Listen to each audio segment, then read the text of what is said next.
Nous sommes en compagnie d'Aziz Ramé moom nag ñëwoon na fii bi at bi di door parce que dafa génne woon benn vidéo bu tudd intelligence émotionnelle. Il est slameur et il est écrivain sax laa waroon a jiital ndax nag slam moom ku ne xam na ne ci mbind lay adossé wu et puis c'est de magnifiques textes. C'est pourquoi moi j'adore xam nga nee naa namatuma Grand Corps Malade.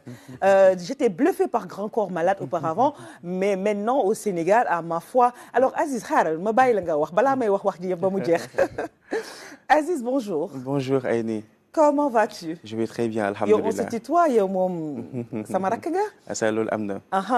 Alors Aziz, depuis le temps de l'intelligence émotionnelle de l'eau a coulé sous les ponts.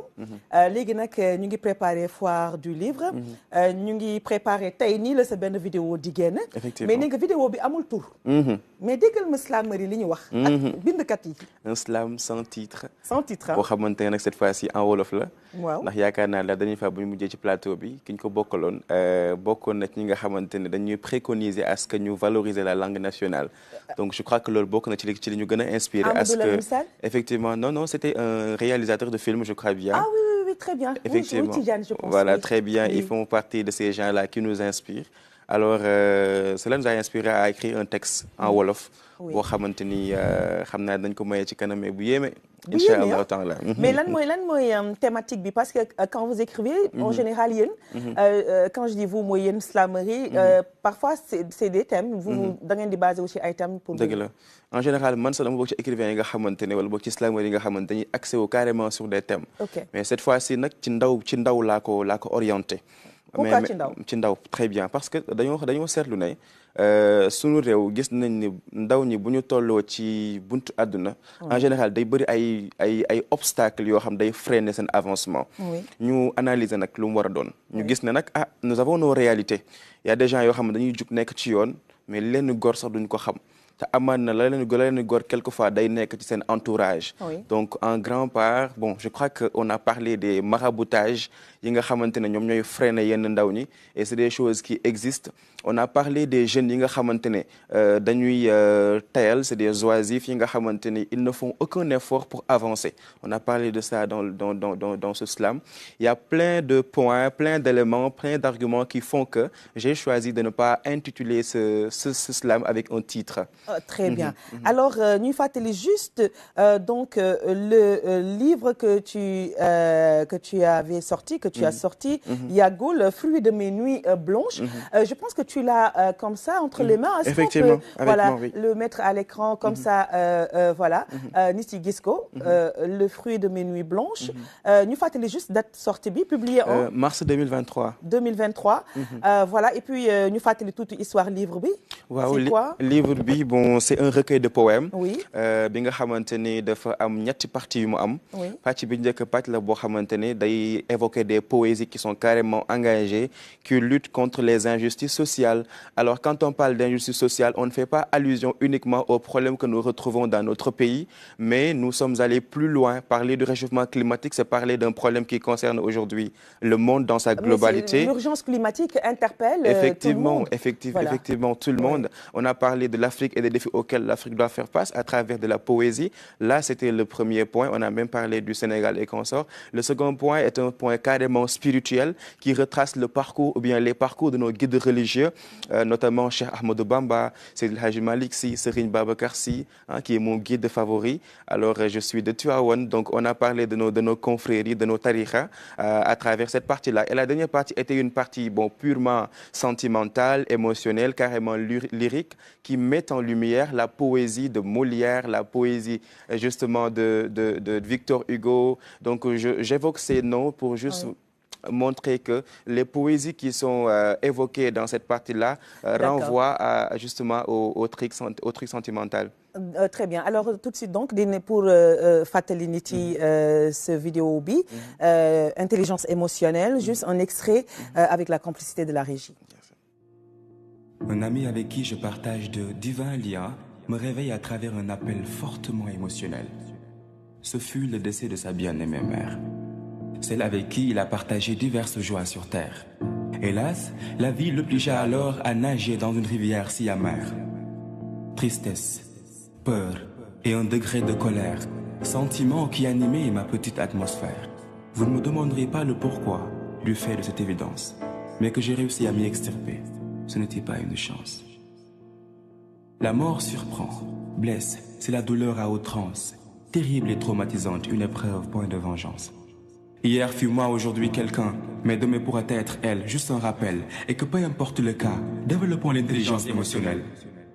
Que vous soyez trahi, puni, ou même désobéi, détruit, anéanti, ces expressions à l'infini, du calme, pas de vacarme, sentez mes vers si sincères. À la question du comment tu vas, il répond par ça va ou ça ne va pas, alors qu'il existe d'autres états. Allons-y pas à pas. Madame reçoit un doux bisou, son sourire illustre sa joie.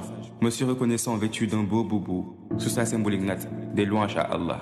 Votre amour était pur, le ciment semblait être dur. Aujourd'hui tu vis la tromperie et que faiblesse t'inflige tristesse. Quelqu'un a tenté de la brusquer, avouant qu'il a eu peur. Dans le monde où nous sommes, certains sont sans pudeur.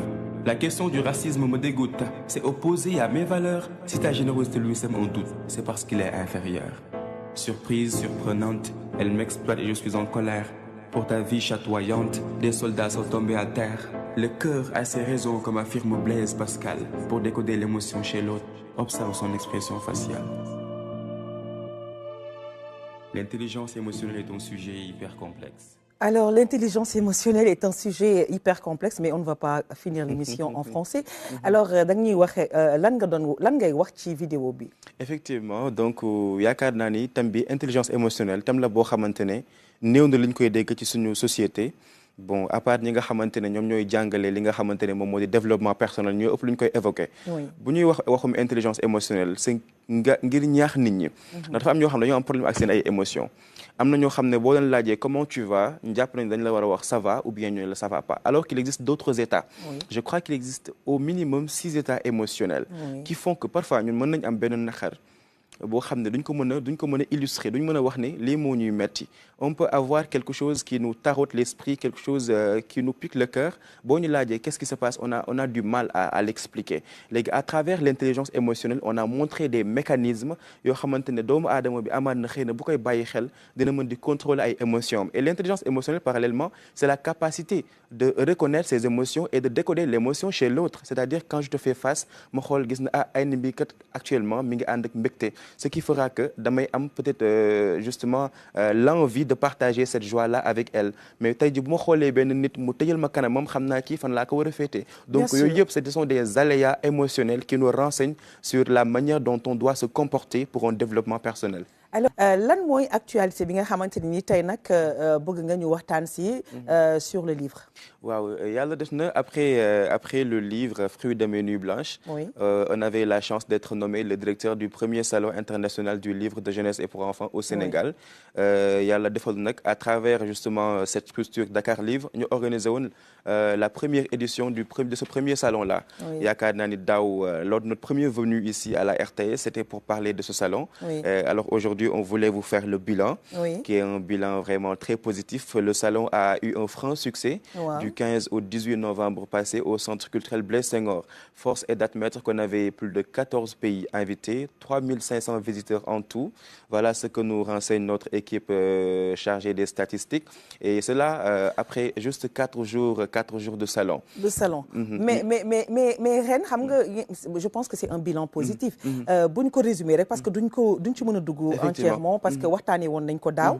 Alors ren ñu ngi koy dëkkmal. Donc ren lan mooy nekk particularité bi ak ban date lay am, est-ce que c'est toujours du 15 au 18 novembre? Alors pour cette année-ci dañ ko xaw a pousse tuuti def ko du 20 au 24 novembre. Très bien. Pour tenir en compte la journée internationale des droits de l'enfant. Vu que c'est un salon du livre de jeunesse et pour enfants bëgg nañ ndaw ñi wala boog xale yi gën cee gën a gis seen bopp. Et c'est l'occasion justement de permettre aux professionnels de cet aspect de venir justement renforcer suñu contenu avec des choses yi nga xamante ne day gën a ñongal wàllum ndaw ñi parce que nag suñu société la boo xamante ne li ñuy sóoraale xale yi bëriwul. te occasion la salon du livre bi nii ngir gën a ñongal lu ni mel. Déjà bokk na ci li nga xamante ne moom moo sababoon l'organisation de ce salon mooy gën a permettre ndaw ñi ñu am espace boo xamante nañ ci mën a épanouir. Ce salon va avoir cette fois-ci justement mën naa ni ay challenge surtout si côté contenu bi. Parce que daaw déjà amoon nañ 50 jeunes auteurs yoo xamante ne ñu ngi âgé woon entre 15 et 35 ans et amoon nañ benn prix boo xamante ne mi ngi tuddoon le prix Dakar Livre pour littérature de jeunesse xale bi ko jël mi ngi am 15 ans nekk auteur bind benn livre tuddee ko Merci Maman mi ngi tudd Soxna Ami Mbaw nekk xale boo xamante ne xëy na ñu mel noonu. dañoo jara encourager justement pour xam nga livre xale moom jeunesse bi xam naa Juan dina ci wax tuuti ci kanam loo leen encourager ñu lire doyul parce que dañu xaw a bàyyi tuuti lire ak livre surtout le contact ndax xam nga numérique bi ak le digital lu baax la parce que vraiment ça permet de gagner du temps le côté pratique moom kenn waxatu ko mais nag moi je suis une amoureuse du livre man moom téléphone sax ñàkk pexe moo tax ma koy téye donc mais moo tax salon bi tey le salon du livre am solo parce que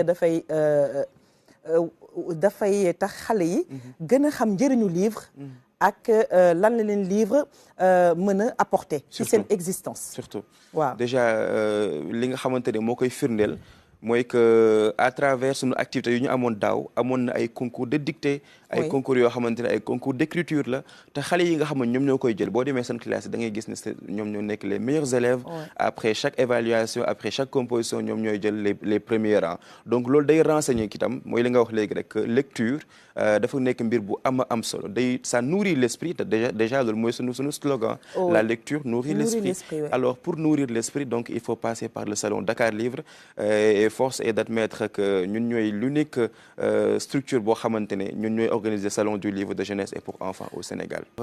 Hormis le salon du livre, force est d'admettre qu'à partir d'aujourd'hui, on va publier ce soir un clip de slam en wolof. D'ailleurs, on va vous offrir quelques extraits avant la fin de l'émission. waaw mais est-ce que duñ ci dem léegi. parce que comme yow la vidéo n'a pas de titre. xam nga loolu moom originalité fa la yem. donc tout de suite da ñuy jox avant-goût. parce que nag loo gis nag avant-goût daf ci baax. daf ci am solo. waaw. Des douleurs d'ordre corporel. Le corps se colorant en couleur pas belle.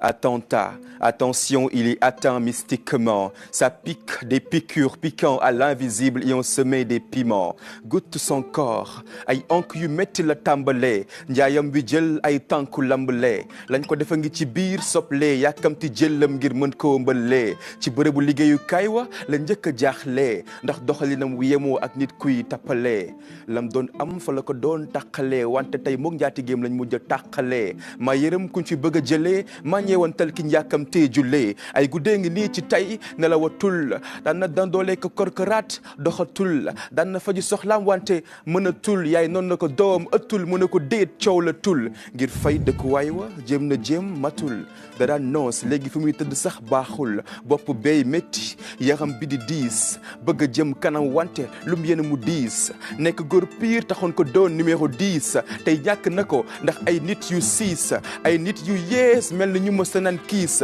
bu la lim am jaaxale ba tax nga koy siis jàppal ne liggéey wu métti moo la koy joxi bis jóg dox jëm ca jëmu jëy njabar ngir mu def gu lay tàqaleeg jabar lu ko waral am kumpa ci bile taar lu waral nga koy sànni ci sa xaar fekk nit ku yàlla defar nga ne mukk da nga ko kar yokk sa boppi bàkkaar moom borom bi di ko aar muy gën a nekk jàmbaar ëllëg bonam mi ngay xaar nar la bett ndax bi ngay fanaani baar moom dafa yeewu fajar wuteeg na nga jaar dëkk ci dundee yaakaar. Vivre dans l'espoir. Ces personnes se victimisant des matins au soir ne part pas les voir, car chacun se fait ici héros de sa propre histoire. Et rien n'est hasard, c'est uniquement dans le foot que tu trouves Eden Hazard.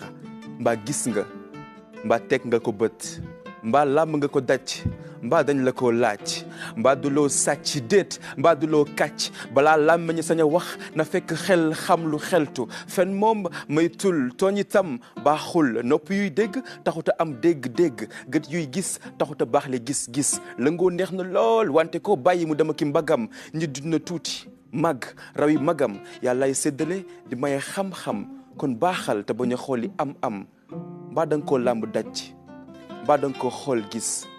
mbaa du loo sàcc balaa ngaa siis xam nga ni tooñ du gaa laaj kon ku ne waajalal sa bis ku yor ji koy xaj xaritoog iblis islam. Merci infiniment alors voilà vraiment très joli slam très joli texte lii nag amul titre mais Juan yow lan nga si dégg. mais moom Sénégal la daal di tënk ci wax c'est des faits sociaux. oui nos tares ah. waaw taaru na wax ji rafetal na ko c'est-à-dire il a éduqué mais à travers l'art sans pour autant blesser. ku nekk bu dee yaa ngi ci mën nga ci gis say ayib ku nekk it mën nga ci gis li nga xam ne moo lay avancé loo donc loolu c'est tout un art derrière. waaw mu ngi conscientiser tamit également je voulais dire tout à l'heure sur suñuy défaut mooy nos tares ak yooyu. oui de la société. mu ngi wax problème yi nga xam ne nii maraboutage da koy indi. ak problème mu méchanceté ak envie. donc entre autres mun nañu débattre si thèmes yi nga soulever yëpp. Aziz dañuy tourner si yow di la laaj lan mooy sa kàddu gu mujj. alors Aïni merci beaucoup aussi pour l'invitation.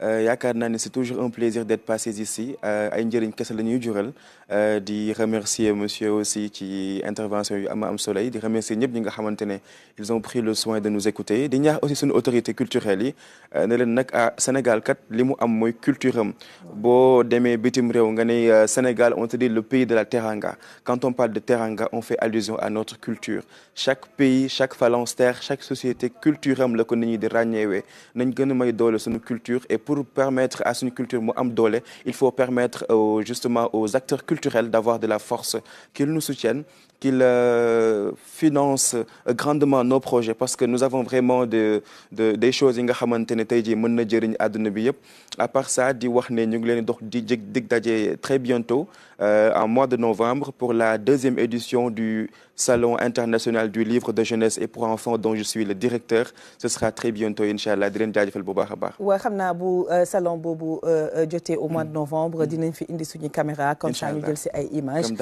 comme d'habitude inchallah alors merci infiniment de nous avoir suivis donc Dakar Livre ñu ngi am ay images am nii xam naa donc voilà c'est ces belles images là avec des enfants qui applaudissent que nous allons nous quitter.